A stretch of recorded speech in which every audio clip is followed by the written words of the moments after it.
really only on the last few games, or did the work you did in advance of what was supposed to be, the first meeting, will that be helpful to you guys as you prepare for this game? I'm sorry, can you repeat that question? I'm trying to understand. Yeah, obviously you guys were supposed to play Michigan State on the 8th, I think it was, and it didn't happen. Is the work you did leading up to that game, though, is it helpful at all for you in this one, or are you more focused on what they've done more recently? Well, I look at all. I look at from the past, what they've done early on in the year, leaned up to the game that we were supposed to play, and then I also look at what they have done from the time that we had to postpone the game leading up to tomorrow's matchup. So there's some differences. They have a lot of growth as far as how they have been able to improve in areas of whether it's offensive end or the defensive end, change of lineups, different type of rotations, some of the offensive sets, and also defensive schemes. But overall, I just look at everything on seeing what will help give us the best chance to prepare to play against Michigan State. Thanks. We'll move over to James Hawkins with the Detroit News. Good morning, Juwan. I have a couple questions for you. Just first off, I guess, how do you feel like the past two game experiences, winning on the road at Indiana and winning a close one that went down to the wire against Northwestern, how can those two experiences help you guys in tomorrow's game? Oh, it's very helpful in a lot of ways. Start with Indiana. You play Indiana at Indiana, and for all of us who've been there and here, like that crowd, is very intense and it can get really loud. It's a great historic place to play in. Also can at the same time be intimidating, but I love how our guys handle that type of environment, just staying locked in the moment. But we understand that Michigan State is going to be a lot similar, but maybe 10x. And what I mean by that is it's going to be on steroids, because you have two rival teams that neither one like one another, and it's an in-state rival. And the maize and blue, in my opinion, is beautiful colored than the green and white. I guess just going off that, you know what it's like to play at the Breslin. I mean, is there anything you can say or do to prepare the freshmen, the sophomores, Devontae, for just the type of environment that they're going to be walking into tomorrow? We've had those talks, and they understand the magnitude of it. That they're going to experience it tomorrow for sure. Next, head over to Nick Stoll from the Michigan Daily.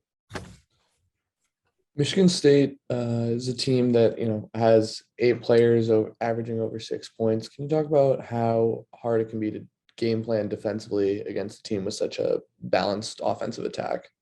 Well, they do have a deep team that's well coached, and they have a team that play with a lot of toughness. They also have scoring that can come from different areas, but it's something that we faced this year. It's not our first time. Looking forward, that's a part of the Big Ten basketball, with pretty much, a lot of teams in the Big Ten, they're very skilled, and, they have, a deep rosters, and, some teams go with 8-man rotation, some teams go with a 9-man rotation, but this is not anything new that we're going to experience. We'll head back to Andrew from MLive. Yeah, I guess speaking of the Big Ten, I know the entire league is competitive, but given Michigan State's place in the standings and their national ranking, I guess, do you feel this game in particular can be kind of a measuring stick for your team to see where you're at? Every game is a very a competitive game, and Big Ten is, like you said, a very competitive schedule, and Michigan State is one of the top teams in the country, and it's no surprise to me.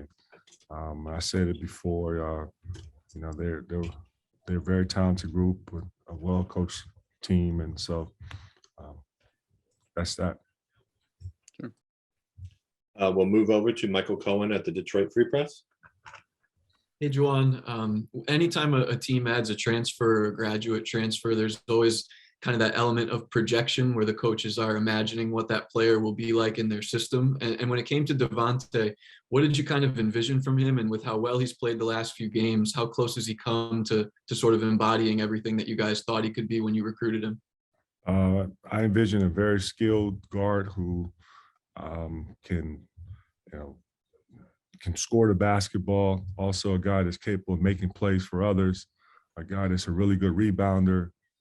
Also, a player on the defensive end, very heavy on how he's able to be disruptive by, you know, being active around and off the ball and on the ball.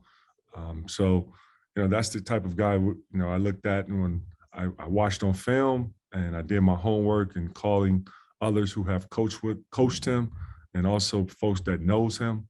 And so what we've got is, you know, a special player that his, you know, first year trying to learn the system, and it takes time. And I love his attitude, his work ethic, and the character that he's shown throughout the year so far. And I just see, you know, Devontae has been getting better and better game and game.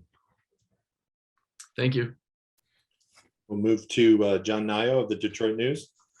Hey, Juwan, I just wonder what's the learning curve like for a guy like Musa in particular when it comes to playing without fouling? That's a part of it, you know, for, you know, just learning to play the game of basketball. When you're a competitive guy, and competitive as, you know, all the guys that we have on our team, you have to adjust to the rules, and you also have to adjust to how the game is being called. And so Musa is will learn that, and all our guys will, but particularly you asked about him, it's a part of the growing curve. And so I trust, you know, with what is being shown in practice, also what is being taught in practice, and also in film, you know, on how to, you know, adjust to, you know, some of the calls that are being made and some of the physicality of the game of basketball in the Big Ten. We'll slide over to Jennifer Hammond with Fox 2 TV. Hi, Juwan. Nice to see you. You as well, Tom. I'm curious to know what your assessment is, Juwan, of where your team is right now and how far you think you have to go to be playing consistent basketball that will really signal that this team has taken the right turn. Well, Jennifer, you know, if you get to know me, and I'm going to say this, and now you're going to understand me a little bit better, is that I look at it one game at a time, and I don't look at, you know, some coaches look at 5-game increments, some look at 10-game increments. You know, I look at, you know, where we are and how we can get better in areas where there needs improvement. And so with what has been dealt, you know, and I'm not looking back at excuses or anything like that, but I love how our guys have really dealt with adversity, and I see a lot of growth in us, and I've seen us getting better and better. But health, you know, is wealth in any life. And now we talk about sports, you know, you need healthy bodies to be able to go out there and play night in and night out. And so it's good to see that we got, you know, our guys back healthy, and each and every game we're going to continue to keep competing. Thank you. We'll move back to Michael from the Free Press. Hey, Juwan, I saw on social media last night, I have no idea if this is accurate, but it looked like Zeb might be back with the team based on a picture I saw. Is there any update on his status at all? Man, I don't look at social media, you know, I don't. So I guess has he rejoined the team? Zeb, I haven't talked to Zeb yet, so. Okay. Thank you. Yep. Does anybody have anything else for Coach? Can I just what's the biggest threat or challenge that this Michigan State team provides?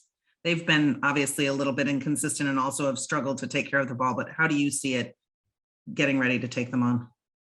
Well, you know, they're a very deep team. They get offense from their top 8 guys, and, you know, I know their bench production is pretty strong, and they're one of the best teams in offensive rebounding.